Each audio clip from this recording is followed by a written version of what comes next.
ወታደራዊ እርምጃ መውሰዱንና በውጊያው ከፍተኛ ጉዳት ማድረሱን ከተማዋ በቁጥጥር ስር መዋሏን የሚዳሰሰውን ዘገባ ይዘነዋል። ታደምጡታላችሁ። በመቀጠልም በህወሓትና በአጋር ኃይሎች የወጣው የውጊያ ስምሪት ሰነድ በጎንደር ወልቃይት ጠገዴና ጠለምት የታሰበውን እቅድ አጋልጧል። በቀጠናው ፋኖና ህዝቡ ላይ የእነዚህ ኃይሎች ግምገማ ምን ይመስላል? ይደመጣል። ፋኖ የሰራዊት ማዘመኑንና የመዋቅር ዝርጋታ ስራውን በስኬት እያከናወነ ነው። በጋይንት የፋኖን ልዩ ተግባር ይዘነዋል። በሌላ በኩል የአማራ ፋኖ ብሔራዊ ንቅናቄ በላስታ አካባቢ ከማህበረሰቡ ጋር ያካሄደውን የህዝብ ውይይትና ጉባኤ አስመልክቶ የወጣውን መረጃ የሚዳሰሰውን ዘገባ እናቀርብላችኋለን። ከአገር ውጭ ዜናችን ደግሞ በመካከለኛው ምስራቅ የተባባሰው ውጥረትና ወታደራዊ ፍጥጫው በቀጠናው የጸጥታ ሁኔታ በዓለም አቀፍ የፖለቲካና በኢኮኖሚው ላይ ሊያሳድር የሚችለውን ተጽዕኖ የሚያብራራ ዘገባም እናቀርብላችኋል። እነዚህንና ሌሎች ዜናዎችን አካተናል። እስከ ፍጻሜው አብራችሁ እንድትቆዩ እየጋበዝን ወደ ዝርዝር ዜናዎቹ እናልፋለን።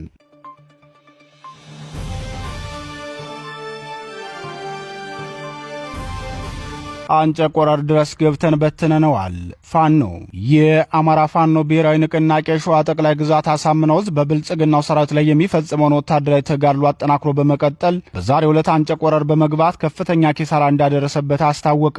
የሸዋ ጠቅላይ ግዛት አሳምነው ዕዝ ህዝብ ግንኙነት መምሪያ ለጣና ቴሌቪዥን በላከው የውጊያ መረጃ አጼ ዘርዓ ያዕቆብ ኮር ነጎድጓድ ክፍለ ጦር በወሰደው ፈጣን ስልታዊ የማጥቃት እርምጃ አንጨቆረር ላይ የከተማዋን የጠላት ሰራዊት በትኖታል ብሏል። ነጎድጓድ ክፍለ ጦር አንጨቆረር ከተማ ከሌሊቱ 11 ሰዓት በመግባት በወሰደው ፈጣንና የተጠና እርምጃ በብልጽግናው ሰራዊት ላይ ከፍተኛ ወታደራዊና ቆሳዊ ኪሳራ ያደረሰ ሲሆን ታሪካዊቷን አንጨቆረር ከተማንም መቆጣጠር ችሏል። የዙ ህዝብ ግንኙነት መምሪያ ኃላፊ አርበኛ ከበር ስመኛው ተጋድሎን አስመልክቶ ሲገልጽም ክፍለ ጦሩ ወኔ በተሞላበት ስልታዊ ውጊያ የጠላትን ምሽግ በማፍረስ የጠላት ኃይልን በመደምሰስና በምርኮ በመያዝ ግዛቱን ተቆጣጥሮ ከፍተኛ ወታደራዊ የበላይነት ተቀዳጅቷል።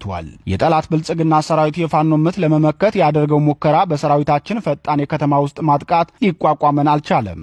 በዚህም ከሞትና ከጉዳት የተረፈው እጁን በጅምላ ሰጥቷል ሲል አስታውቋል። አርበኛው በመልእክቱ ሲቀጥልም የነጎድጓድ ክፍለ ጦር አባላት ላሳዩት የማይናወጥ ጽናት፣ የውጊያ ብቃት ከፍተኛ ምስጋናና አድናቆት በአዋጊዎቻቸው የተቸራቸው ሲሆን ይህ ፈጣን ስልታዊ የማጥቃት እርምጃ ቀጥሎ ጠላታችንን በየቦታው የመቅበር ስራ ይቀጥላል ብለዋል። የዛሬው የነጎድጓድ ክፍለ ጦር ታላቅ ድል የሰራዊታችንን የማይበገር ጽናትና ከፍተኛ ብቃት በግልጽ ያሳየበት አጋጣሚ ሆኗል። ጀግናው ሰራዊታችን የተጣለበትን ድርጅታዊና ህዝባዊ አደራ በላቀ ጀግንነትና ቁርጠኝነት መወጣቱን አሁንም አጠናክሮ ይቀጥላል ሲል የአማራ ፋኖ ብሔራዊ ንቅናቄ ሸዋ ጠቅላይ ግዛት አሳምነው ዕዝ የተጋድሎ መዳረሻና የውጊያ አቅሙን በዝርዝር ተናግሯል።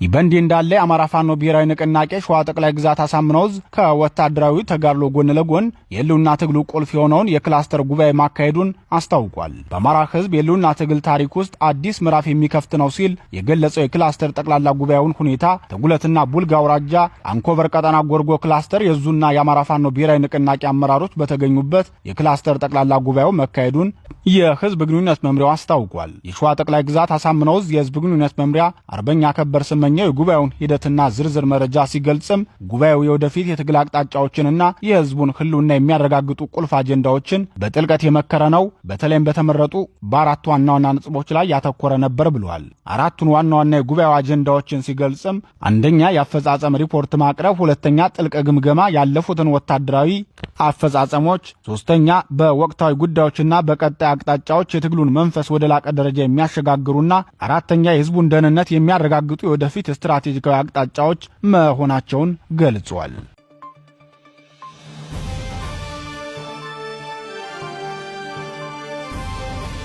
የህወሓትና አጋሮቹ የእልቂት ድግስ በጎንደር። የአማራ ህዝብ ጥንተ ጠላትና ዘላለማዊ ባላንጣ የሆነው ህወሓት በአማራ ህዝብ ላይ የሚያካሂደውን የዘር ማጥፋት፣ የርስት መንጠቅና ውስጣዊ ቀውስም የማስፋፋት ፕሮጀክቱን አጠናክሮ መቀጠሉን ከቡድኑ የወጣው ሰነድ አመላከተ። የአማራ ህዝብ ታሪካዊ ርስትና የማንነት መሰረት እንዲሁም የትግሉ ማጠንጠኛ የሆነውን የበጌምድር ጠቅላይ ግዛት የሆነውን የወልቃይት ጠገዴን እንዲሁም የጠለምትን ግዛት ለመውረር የተለያዩ ጸረ ህዝብ ቡድኖችን አደራጅቶ ስምሪት ሰጥቷል። የአማራን ህዝብ በተለይም የጎንደር ጠቅላይ ግዛትን ተራመስ ልዩ ትዕዛዝ የሰጠውና ራሱን የቅማንት ኮሚቴ ብሎ የሚጠራው ቡድን ህወሓትና የውስጥ ተላላኪዎች በ5 ግንባር ጎንደር ላይ ውጊያ እንዲከፍቱ የጦርነት ስትራቴጂና ሚስጥራዊ መረጃ አሰናድቶ ለህወሓት አድርሷል።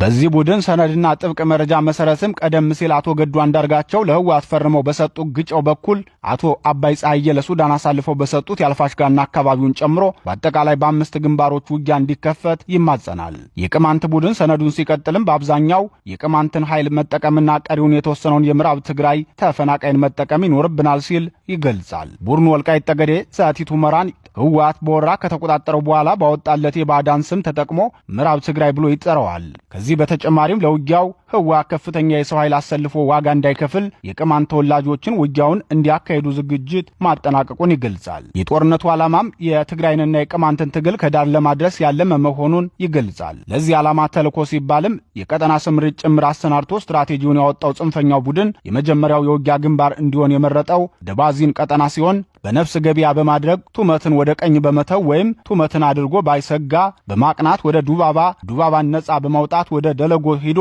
ደለጎን ነጻ በማውጣት ከደለጎ ደቡብ ምስራቅ አቅጣጫን በመያዝ ቴዎድሮስ ከተማ ወይም ሳሊያ በመሄድ ለቤንሻንጉል፣ ለጎጃም፣ ለሱዳን ስትራቴጂካዊ ቦታ በመሆኗና ከዚህ ያለውን የአገው ማህበረሰብ ለማታገልና ደጀን ለማድረግ ምቹ ቦታ ናት ይላል። ወደ ምስራቅ አቅጣጫ በመሄድ ውሻ ጥርስ የተባለውን ለወታደራዊ ወሳኝ የሆነና የደልጊን ቀጠና ወደ ሰሜን ያለፋን አቅጣጫ ወደ ደቡብ የባህር ዳርና የጣናን ቀጠና ወደ ምስራቅ ለመቃኘት ጠቃሚ ቦታ ነው ብሎ የመረጠውን ግንባር ደግሞ ሁለተኛው የውጊያ ቀጠና እንዲሆን ማድረጉን ይገልጻል። ይህን ስምሪት ወይም ይህን አቅጣጫ ይዞ የሚጓዘው ኃይል አለፋን ወይም ሻውራን በማድረግ ወደ ጣና በለስ አቅጣጫ በመያዝ ወደ ዱር ቤቴ በመሄድ የአዲስ አበባና የባህር ዳርን መንገድ በመዝጋት ከዚያው አካባቢ ካለ የጎጃም አገውና የጎጃም ፋኖ ጋር ለመጣመር የሚጠቅም መስመር መሆኑን ለህወሓት አዋጊዎች ምክረ ሐሳቡን ያስቀምጣል።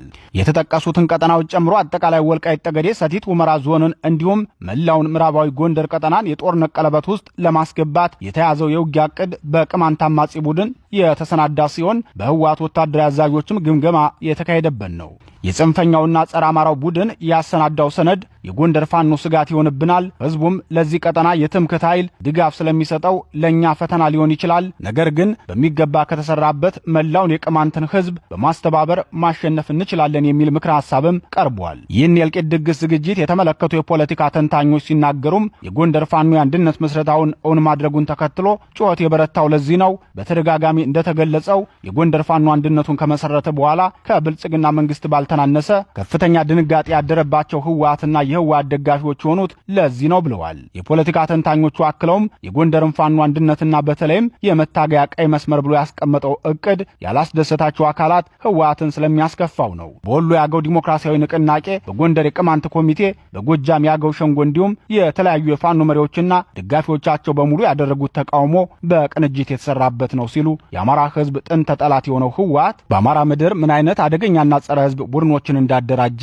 ገልጸዋል። ሌላው አስተያየት ሰጪ ምሁር በበኩላቸው ሰነዱን ከዚህ ቀደምም በህወሓት ጄኔራሎች ሲነገር ሰምቻለሁ። በአጠቃላይ የዚህ አደገኛ ጥምረት ኃይል ግቡ ሁለት ነው። የመጀመሪያው የአማራ ርስቶችን መንጠቅና የህወሓትን የአገርነት ምስረታ ማገዝ ሲሆን ሁለተኛው ግቡ ደግሞ አማራ ክልልን በተለይም በወሎና በጎንደር ቀጠና የውክልና ጦርነት ማካሄጃ አድርጎ ህዝብን ለተራዘመ እልቂት መዳረግ ነው ሲሉ ተናግረዋል። የዚህ ቡድን እቅድና ህልም ምን ያህል አደገኛና ጸረ ህዝብ እንደሆነ ከምናረጋግጥባቸው እቅዶቹ መካከል አንዱን እንመልከት። ቡድኑ አምስተኛ ቀጠና ብሎ የሰየመውና በግጫው ግንባር እንዲካሄድ ባወጣው የውጊያ ንድፉ ላይ የሚከተለውን እናገኛለን። ግጫው ቀጠናም መነሻ በማድረግ ቅራቅረን ወደ ቀኝ በመተው በቀጥታ ወደ ቆላ በመሄድ ከቆላ ወደ ኮሰጌና አምባ ጊዮርጊስን አድርጎ የአምባ ጊዮርጊሱ በቀጥታ በፊት ለፊት ወደ ደቡብ አቅጣጫ የበለሳን አፋፍ በማድረግ ማክሰኝት መግባት፣ የኮሰጌው ደግሞ በፊት ለፊት ወደ ደቡብ አቅጣጫ በመሄድ የጎንደር የአንገረብ ወንዝን ወደ ቀኝ በመተው ጸዳ ተራራን በመቆጣጠር ወደ ፊት ለፊት ቡርቧክስን አድርጎ ወደ ፎገራ ጫፍ እና ከጎርጎራ ወደ ግራ በኩል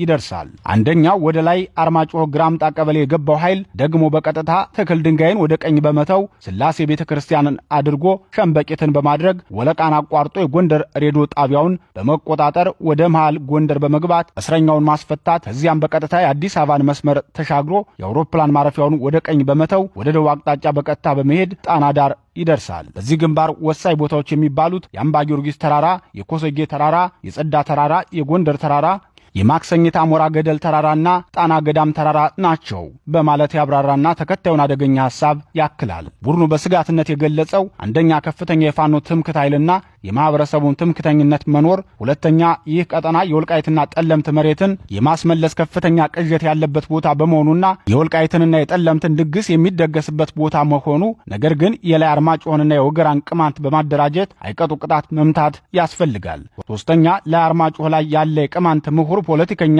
ባንዳ የዚህ አካባቢ የትምክህት አቀንቃኝ ያለ በመሆኑ በደንብ የትግሉን የስበት ማዕከል ላይ አርማጭሆ ማድረግ የሚል ክፉ ዕቅድ፣ አደገኛ የሐሰት ትርክትና ከባድ ክህደት ሲናገር ይደመጣል።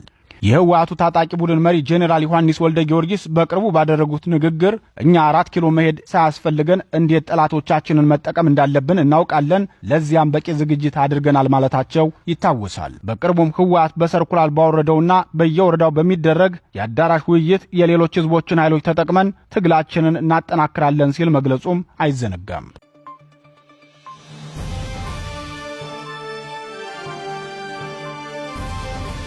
በጋይንት የቀጠለው የፋኖ ታላቅ ተግባር ወታደራዊ ዘመቻዎችን በከፍተኛ ጀግንነት የሚወጣውና በየጊዜውም የሰራዊት ማዘመን ተልእኮውን ከህዝባዊ የትግል አደራ ጋር እያጣመረ የሚያከናውነው የአማራ ፋኖ ብሔራዊ ንቅናቄ ጎንደር ጠቅላይ ግዛት በላይ ዘለቀ ዕዝ ዛሬም በጋይንት አውራጃ የተለመደውን ታላቅ ተግባር ፈጽሟል። የጎንደር ጠቅላይ ግዛት በላይ ዘለቀ ዕዝ 206ኛ ከፍ ያለው ደሴ የኮር አንበሳው ጋይንት ክፍለ ጦር አስቻለው ደሴ ብርጌድ ዛሬ ለጣና ቴሌቪዥን በላከው መረጃ የአደረጃጀት ማዘመንና አስተዳደራዊ መዋቅር ዝርጋታውን በሚገባ እያከናወነ መሆኑን አስታውቋል። የብርጌዱ ፖለቲካ ክፍል ኃላፊ አርበኛ ዮሐንስ ጎበዜ ለጣና ቴሌቪዥን ሲናገርም ብርጌዳችን የሚያካሄደውን የሰራዊት ማዘመንና የሲቪል አስተዳደር አደረጃጀት መስረታውን አጠናክሮ ቀጥሏል። ህዝቡ ራሱን በራሱ ያስተዳድር ዘንድ አስቻለው ደሴ ብርጌድ በተቆጣጠራቸው ከተሞችና የገጠር ቀበሌዎች የሲቪል መዋቅር እያዋቀረ የፍትህና ሰላማዊ እንቅስቃሴዎችን ለህዝብ እየሰጠ ወደፊት ግስጋሴውን ቀጥሏል ብለዋል። ከዚህ በፊት የነበረውን የስርዓቱን አሰራርና መዋቅር በማፈራረስ በአዲስና በተደራጀ መንገድ አስተዳደራዊ መዋቅሩን እየተደራጀ መሆኑን የገለጸው አርበኛ ዮሐንስ ጎበዜ በዋናነትም ህዝቡ ይመሩናል የሚላቸውን ግለሰቦች በቀጥታ ተሳትፎ እንዲመርጥ በማድረግ አስተዳደሩ መደራጀቱን ተናግሯል። ከቀናት በፊት በዛጎች ከተማ የሲቪል አስተዳደር የዘረጋው አስቻለው ደሴ ብርጌድ ዛሬ ደግሞ በታች ነገላ ከተማ ሰኞ ገበያ ላይ የከተማ መዋቅር የክፍለ ጦርና ብርጌድ አመራሮች በተገኙበት ህዝብ የመረጣቸውን አስተዳደሮች በማዋቀር ስራ ማስጀመሩን የብርጌዱ ፖለቲካ ዘርፍ ኃላፊው ተናግሯል። የአንበሳው ጋይንት ክፍለ ጦር ዋና አዛዥ አርበኛ አስክዶም ውበትና የአስቻለው ደሴ ብርጌድ ምክትል አዛዥ አርበኛ በረከት በተገኙበት በታች ነገላ ሰኞ ገበያ የከተማ አስተዳደርና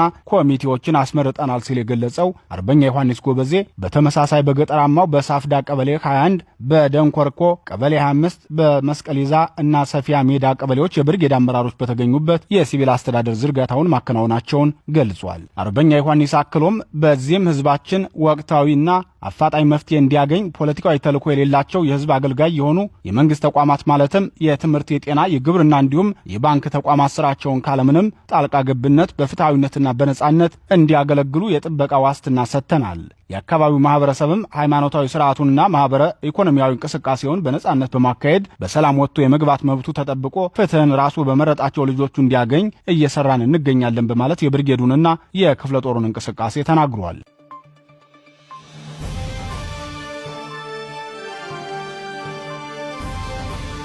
የፋኖ ልዩ ጉባኤ በላስታ ከወታደራዊ ተጋድሎ ጎን ለጎን ቀጣይ የትግል አቅጣጫዎችን መሰረት ያደረገ ህዝባዊ ውይይቶችንና ጉባኤዎችን እያካሄደ ያለው የአማራ ፋኖ ብሔራዊ ንቅናቄ ዛሬም በወሎ ቤት አማራ ላስታ አውራጃ ማካሄዱን አስታወቀ። የአጼ ምኒልክ ዕዝ ወታደራዊና ሲቪል አመራሮች ከላስታ ወረዳ ማህበረሰብ ጋር ስትራቴጂካዊ ውይይት ማካሄዳቸውን የዙ ህዝብ ግንኙነት መምሪያ አስታውቋል። የአማራ ፋኖ ብሔራዊ ንቅናቄ ወሎ ቤት አማራ አጼ ምኒልክ ዕዝ ህዝብ ግንኙነት መምሪያ ለጣና ቴሌቪዥን በላከው የጉባኤው ዝርዝር መረጃ በዙ ስር የሚገኙ ከፍተኛ ወታደራዊና የሲቪል መዋቅር አመራሮች ከላስታ ወረዳ ህዝብ ጋር ፊት ለፊት በመገናኘት መወያየታቸውን ተናግሯል። በዚህ ጉባኤም በህልውና ትግሉ ሂደት በወታደራዊ ስምሪትና በሲቪል አስተዳደር ቅንጅት ዙሪያ ሰፊ ውይይት የተካሄደ መሆኑን የገለጸው የህዝብ ግንኙነት መምሪያው መረጃ በመድረኩ የትግሉ አሁናዊ ደረጃ፣ የህዝብና የሰራዊት ትስስር እንዲሁም የስርዓቱን የምክክር መድረክ ሴራ ማጋለጥን ጨምሮ በአምስት ዋና ዋና አጀንዳዎች ላይ በጥልቀት በመምከር የቀጣይ ነጻነት ጉዞውን ስትራቴጂካዊ በሆነ መንገድ ለመምራት የሚያስችል መሰረት የተጣለበት ነው ብለዋል። የአጼ ምኒልክ ዕዝ አደረጃጀት ዘርፍ ኃላፊ፣ የዙ ዕቅድ ዝግጅትና ግምገማ መምሪያ ኃላፊዎች፣ የ303ኛ ኮርና የ14ኛ ጥራሪ ክፍለ ጦር አመራሮችና የህዝብን ደጀንነትና የዕለት ተዕለት አስተዳደራዊ ስራዎችን የሚመሩት የወረዳ የንዑስ ወረዳና የቀበሌ የሲቪል መዋቅር ተወካዮች የተሳተፉበት ጉባኤ ሆኗል። የጉባኤው ዋና ዋና ተብለው የተመረጡ አምስቱ አጀንዳዎች ደግሞ የሚከተሉት መሆናቸውን የህዝብ ግንኙነት መምሪያው ያደረሰን መረጃ ያመላክታል። አንደኛ፣ የአማራ ትግል መነሻ ምክንያት የደረሰበት ደረጃና መዳረሻ ግቡን የሚመለከት። ሁለተኛ፣ ወታደራዊና ሲቪል አደረጃጀትን ማጠናከር፣ የወረዳ የንዑስ ወረዳና የቀበሌ የሲቪል አመራሮችን ሚና ከግንባር አዋጊዎች ጋር ማስተሳሰርና የዕቅድና ዝግጅት ስራዎችን በተደራጀ መልኩ መምራት በሚቻልበት ስልት ዙሪያ። ሶስተኛ፣ የህዝብና የሰራዊት የማይበጠስ ትስስር፣ የፋኖ ሰራዊት የህዝብ ልጅ በመሆኑ ያለ ህዝብ ደጀንነት ትግሉ ግቡን ሊመታ እንደማይችል የትግል ቃል ኪዳን ማደስ። አራተኛ፣ ትግሉን ከውስጥና ከውጭ ሴራዎች መጠበቅ። አምስተኛ፣ ያገዛዙን የምክክር መድረክ ሴራ ማጋለጥ የሚሉት እንደሆኑ ተናግሯል። የአጼ ምኒልክ ዕዝ በላከለን የጉባኤው መረጃ ላይ የአማራን ህዝብ ርስቶች ስለማስጠበቅና በህወሓት ዳግም የወረራ ዝግጅት ዙሪያ ውይይት ስለመካሄዱና ለመካሄዱ አልገለጸም።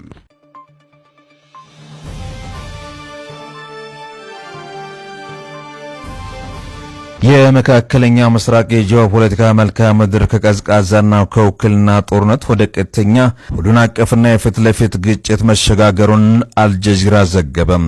የኢራኑ ፕሬዝዳንት መስዑድ ፔዜሽኪያን ሀገራቸው ሙሉ ጦርነት ውስጥ መሆኗን ማወጇን ዋቢ አድርገው ዲፕሎማሲ መንገዶች ሙሉ በሙሉ መዘጋታቸውና ቀጠና ወደ ከባድ ወታደራዊ ትርምስ ውስጥ መግባቱን የሚያመላክት ነው ብሏል። በአሜሪካና በኢራን መካከል ያለው ፍጥጫ ከቃላት ጦርነት አልፎ ወደ መሬት ላይ ፍልሚያ አምርቷል። አሜሪካ ተጨማሪ ወታደሮችን ወደ ቀጠና ማስገባቷና የኢራን የኢኮኖሚ ደም ስር የሆነችውን የካርጎ ደሴት ለመውረር ማቀዱ እጅግ ከፍተኛ የሆነ ጦርነት እርምጃ ነው ተብሏል።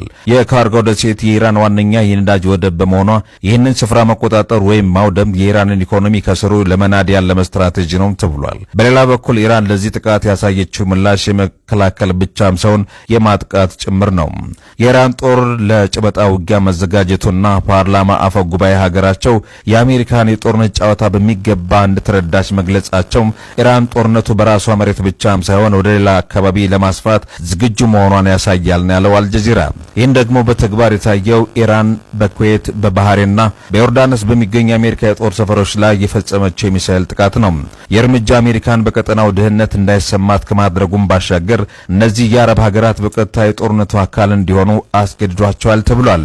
በኢራን የሚደገፈው የየመን ሁቲዎች በሳውዲ አረቢያ ላይ ያወጁት የባህር ላይ እገዳ የዚሁ የጂኦፖለቲካ ቀውስ ሌላኛው ገጽታ መሆኑንም ተዘግቧል። ሁቲዎች ስልታቸውን ከመሬት ላይ ጥቃት ወደ አየር ላይ ወስደውታል ነው የተባለው። በዓለም ላይ ከፍተኛ የነዳጅ ንግድ በሚንቀሳቀስባቸው በሮች አንዱ በሆነውም በባብል ኤል ማንደብ በኩል የሳውዲ አረቢያ የነዳጅ ጫኝ መርከቦች እንዳያልፉም መከልከሉ በቀጥታ